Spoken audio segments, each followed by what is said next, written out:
Hi friends, welcome to this latest episode of the Nationalist View, and today we have with us Mr. Bipin Deo from Kathmandu, Nepal.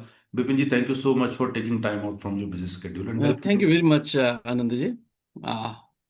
Uh, Bipin Dev ji, he teaches English at one of the most prominent colleges in Kathmandu. We'll be giving the detailed description in the description box. He's also a geopolitics expert and a regular commentator on geopolitical issues. And today we are going to talk about, as we know that Nepal is predominantly a Hindu country.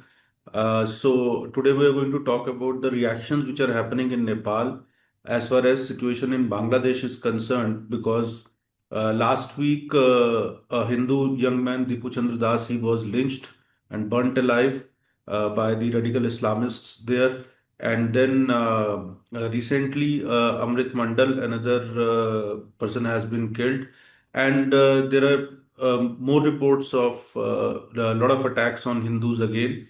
And this is all kind of fueled by the radical Islamist forces under the patronage of Yunus regime. And after the lynching of Dipu Chandra Das, so a protest broke out in Nepal also.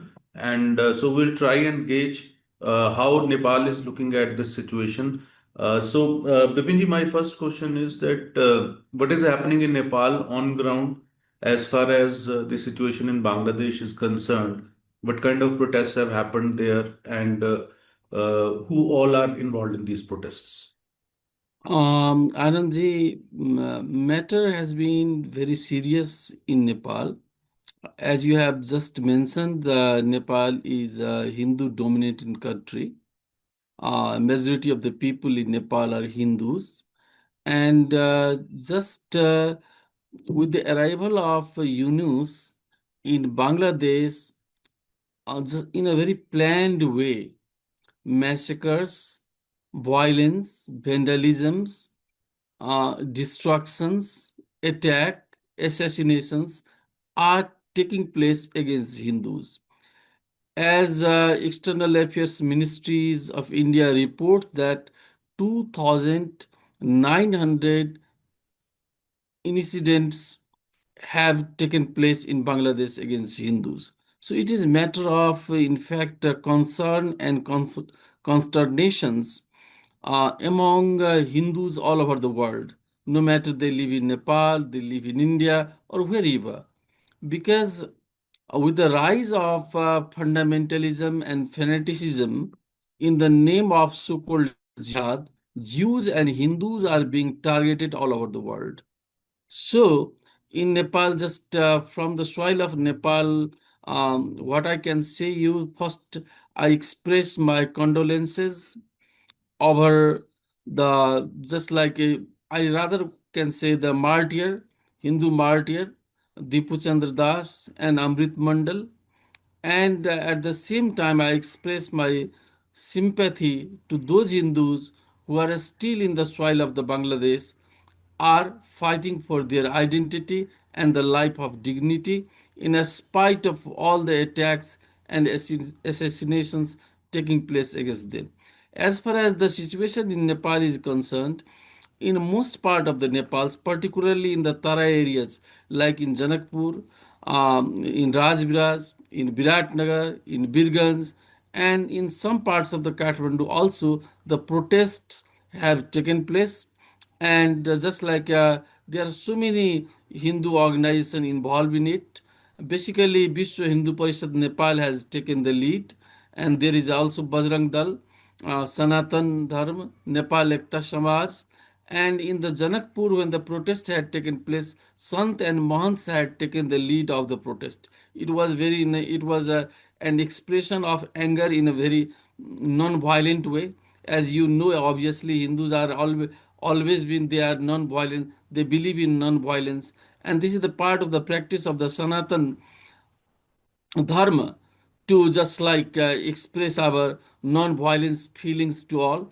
And just like it is like a conflagration. As I have been from Rajviras, I have just this is my hometown, And yesterday, whole day, the Rajviraj has been, in fact, very old city of Nepal, and all the major movements in country, whether it is Madhesh movement, Republic movement, and many movements of the country, Rajviraj has taken the lead.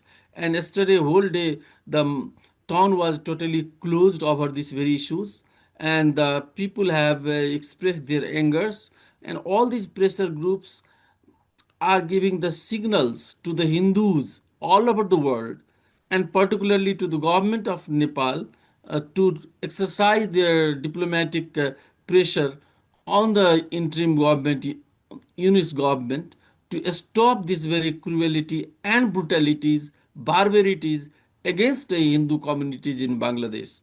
When Bangladesh was born, at that time, some reports say that 33% majority of the people, 33% were Hindu. Some report says 22 and whatever, but in these days the graph has fallen down to the 8%. So you can see the level of eliminations and planned way to wipe out the Hindu population from the soil of the Bangladesh, despite the fact that the Hindus in Bangladesh have greater contribution in all walks of the life in the Bangladesh.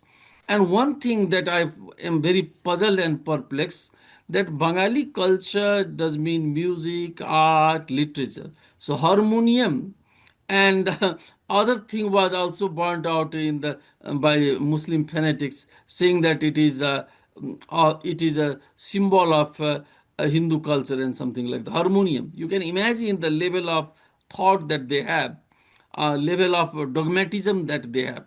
So it is a matter of great concern, and I think that Hindus all over the world are very upset with the situations, and it is like just like the anger is boiling from day to day.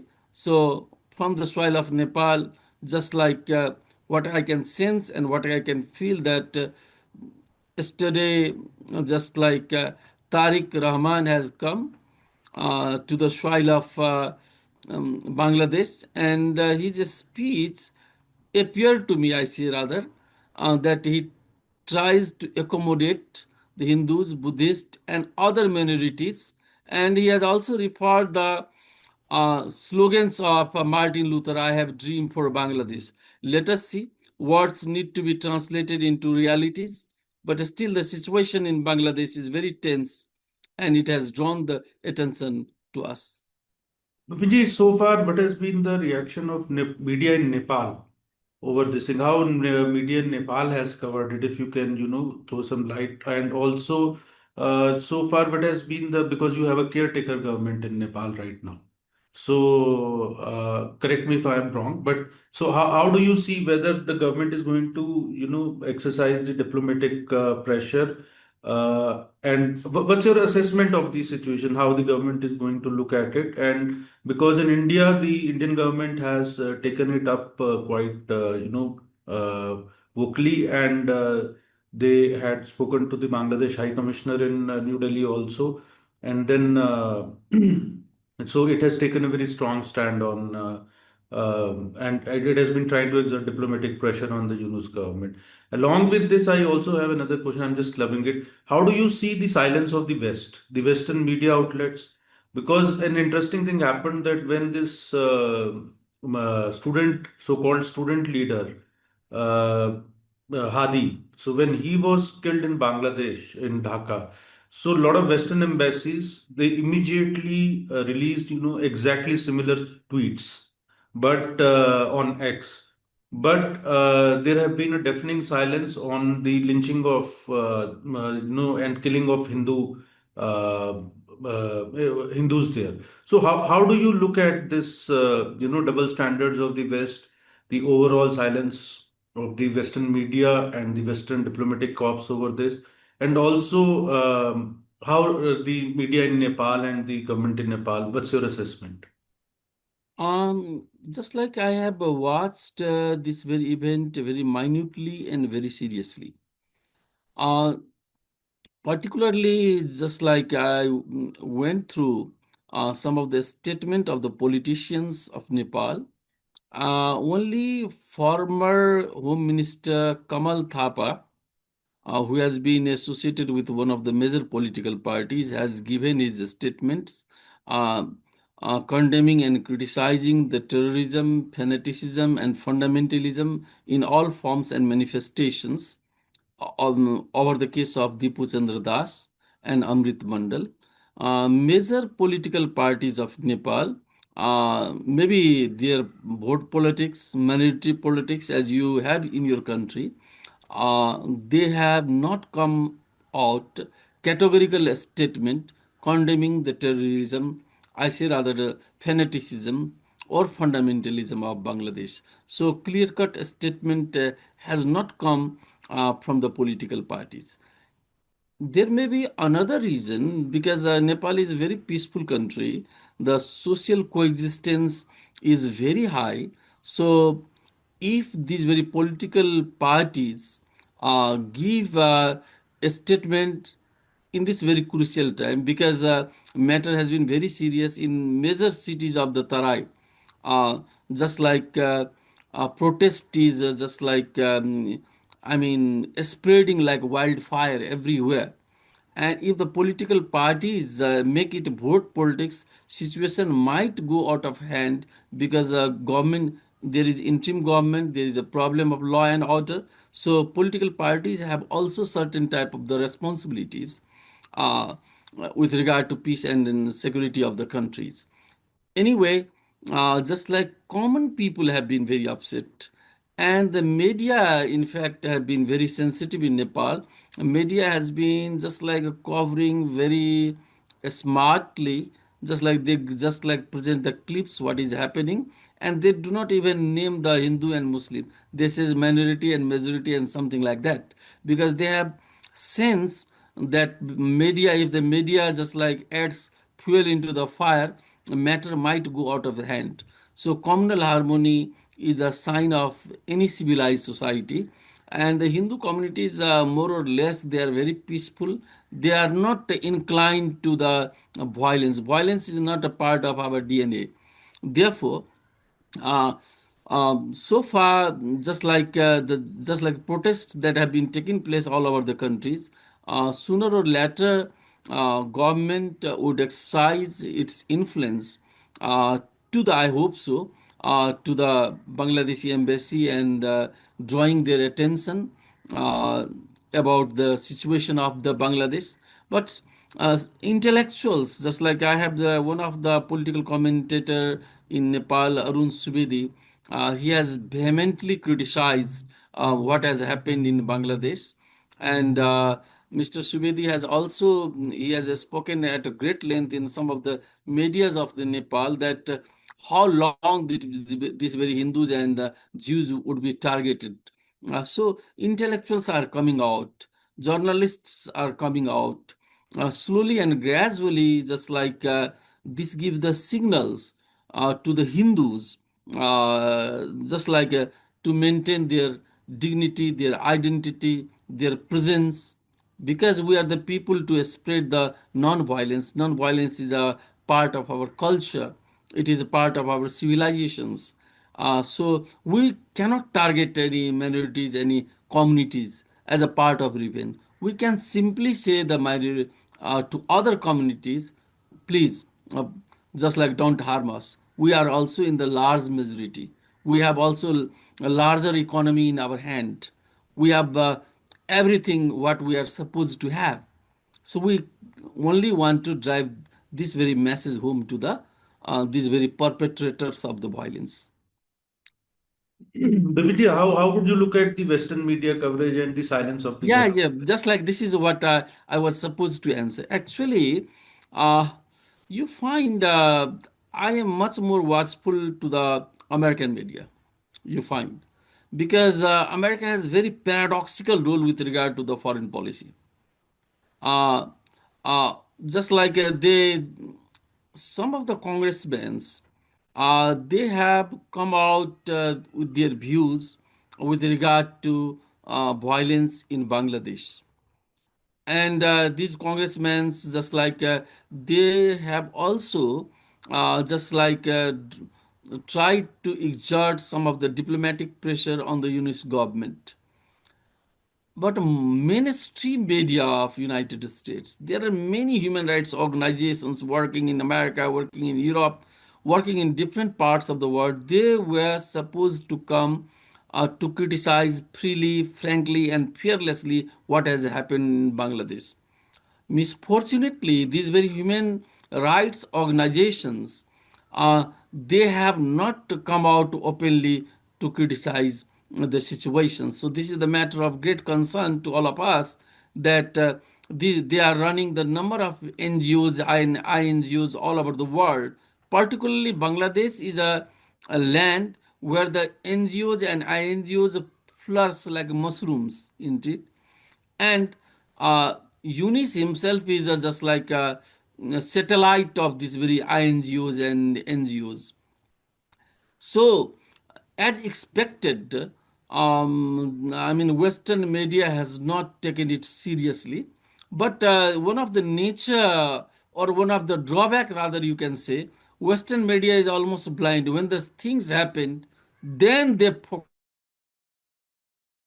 the situation has taken place. So I hope that when the Indian media has been just like covering the situations, even uh, even in the Middle East, you see the some papers have just like covered in the Middle East. So slowly and gradually, I hope that election is coming in February. Bangladesh has declared its elections, and Tariq Rahman has come back, and political forces are trying their election. So maybe this issue, it has brought a storm in a teacup in the situations. So I think that it is bound to attract the attention of the media in the days to come.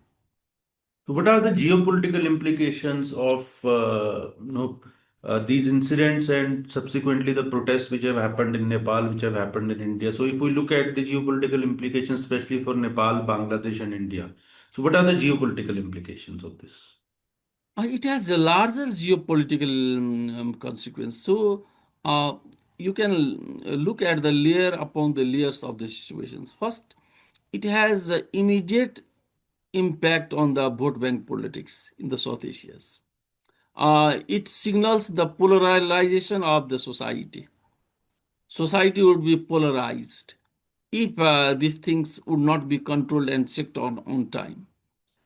And the most important thing that you are hinting, what would be the geopolitical implication globally, particularly to the Western, how the lens of the Western society would be, and particularly in the case of Bangladesh, what would be the role of the China? What would be role of the Pakistan? What would be role of the United States? What would be the role of India? That is the matter of great concern. Some of the just like a think tank, some of the scholars have said that there is a common strategy between China and Pakistan with regard to Bangladesh. But I slightly differ. China never wants to just foment the situation in Bangladesh with regard to majority and minority, because if this way fundamentalism, fanaticism, dogmatism grow up in the soil of the Bangladesh, it is bound to have its repercussions on China particularly, because China is a country which has been very smart in dominating, dictating, and bulldozing particularly to Muslims. No Muslim mullahs and Islamic countries have power to raise their voice against the atrocity perpetrated against Muslims in the China.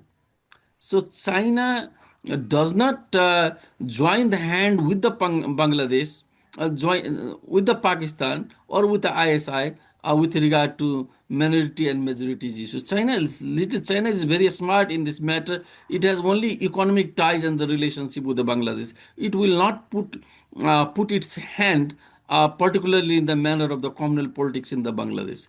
As far as United States is concerned, United States is always smart for its double dealings. Double dealing in the sense, look at, I was studying yesterday. Uh, On the one hand, United States has said that United States has been in favor of just like mainland China, single China, uh, China as one country, one civilization. On the other hand, Congress of United States has passed Taiwan Relation Act. So on the one hand, it accepts that China has been the just like a single country. Taiwan has been integrated part of the China. On the other hand, it has a special relations with the Taiwan. In the same way, my point is here to say that America plays a double game. On the one hand, it also wants to just like control, um, just like terrorism, fundamentalism, because in the long run, you see, bad is always bad, evil is always evil. I like to draw your attention, Anandji, in the name of Mujahideen, Saudi Arabia, Pakistan, and United States, they cultivated, they nurtured, they nourished terrorism in the name of Mujahideen, Taliban, and all other things. The three countries have great deal of combination and coordinations to just like develop the terrorisms in Afghanistan. What was the consequence? Pakistan has become the factory of the terrorisms. So, uh, uh, Saudi Arabia has been also the target uh, by Houthis. What happened to the United States of America? United States of America, they feel the what has happened in the Pentagon, isn't it? So, when any country cultivates the terrorism, fanaticism, it is bound to have its impact on its own soil. Bangladesh can be also an example. Just like if it just like gives a protection, interim government give the protection to the fanatics, in the long run it is bound to be victim. But here the matter of the concern is that as Western media or the government of United States or the European Union should actively exercise their diplomatic pressure on the interim government to stop these very brutalities. But sometimes it appears that government itself is helpless, but there is no justice. I mean, there is a we cannot give the even the just like any sorts of the sympathy to the government that government has failed. It is a duty and responsibility of government, interim government, to stop these very brutalities against the Hindus. So one last question, Bipinji. No, because we're talking about whenever we have a conversation, so we take the opportunity to discuss, the India-Nepal relations also. And now all these major developments are happening in this region, and we have just discussed about various geopolitical aspects of that. So, in addition to this, how politics of India has affected Nepal, and how the politics of Nepal has affected India over the period of time, and how Nepal views the use of multipolarity of India on the global stage. Uh, in fact, Anandji, it is very interesting question. For the young generations, it is very important to know this very gamut of the relationship between Nepal and India. You find just I want to give a little bit of background to understand why politics of India affects Nepal and politics of Nepal affects India. Actually, what happened when the freedom movement in India is going on, many young and bright and promising students they participated in the freedom struggles in India under the leadership of Mahatma Gandhi, B.P. Koirala, Manmohan Adhikari, Krishna Bhattrai. They were towering personality. Even the B.P. Koirala has been General Secretary of the Bihar Socialist Party. For your kind information, Socialist group was very major in the Congress. In 1930, it was established, and Jayaprakash Narayan, Ram Manohar Lohia, uh, Narendra Acharya Narendra Dev. I mean, there were veteran intellectuals there. So BP Koirala was secretary at that very point of the time. You can imagine the influence of the Nepalese in the political struggle of India. And one of the, for your Indian audience, I would like to say, that Jayaprakash Narayan and Dr. Ram Manohar Lohia in 1942, they took the shelter in Nepal, a place called Hanuman Nagar. It is in the Saptari district, my own district where I was born. I am born. Just like they, just like I mean, because Quit India movement, major politicians were arrested in India. So Jayaprakash Narayan and Ram Manohar Lohia were taking the lead of the freedom movement. And from Hanuman Nagar, from the Saptari, they just like they aided, abetted, and instigated the freedom movement of India. And they were arrested by the Ranas in Nepal. But the local people, one of the prominent name I remember, Rameswar Prasad Singh, the local people just like they brought out from the jail. Jail was demolished. Ramanar Lohia and Jayaprakash Narayan were released from the jail of Hanuman Nagar, and they went to India. Freedom was declared in 1947, and Jayaprakash Narayan and Ramanar Lohia, they tremendously helped uh, to the Nepali Congress to fight against the Ranas, and democracy in Nepal was established. So whatever happens in India, it is bound to have its repercussion in Nepal, and vice versa. Similarly, what happened is that just like when JP movement took place in India, what happens? Major leaders, Karpuri Thakur, Sarad Yadav, they took shelter in Nepal. And when the JP movement in India took place, what happens? There is a BP Koirala, just like a national reconciliation, Rashtriya Mel Milap Niti took place in Nepal. In the same way, when the 90s, uh, what happens when the movement against the kingship on Panchayat systems started, Chandrasekhar, Harisingh Singh, Surjit, Dr. Subramaniam Swamy, they, on the call of the Nepali Congress, they come to Kathmandu and they just like express their sympathy and support to shake the cathedral of the Panchayat system kingship.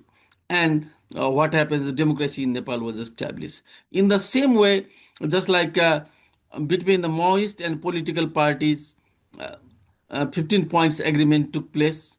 So some of the Indian politicians have played important role. So my point is here to say that this is a unique type of the relationship between Nepal and India.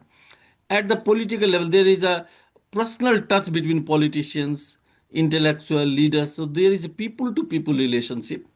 And this very relationship has to be translated for the economic growth of the country. Am quite surprised that India has spent the $2 billion dollars for Afghanistan. Income, I am surprised that Nepal is very close, open border, open passport, similar culture. So we have the desire, but we have inability to translate that very desire into reality to get Indian supports for the economic development. So both countries, both politicians from Nepal and India's, they have to cultivate their political and cultural ties for economic growth. This is the time because, as we have just discussed, Hindus have to be strong. Just you see, the a tiny country Israel alone is fighting for its existence, for existential threat. And Hindus, you find we are not in minority in all over the world anyway. So, what India has to do is that India has to play a very important role for the economic growth of Nepal.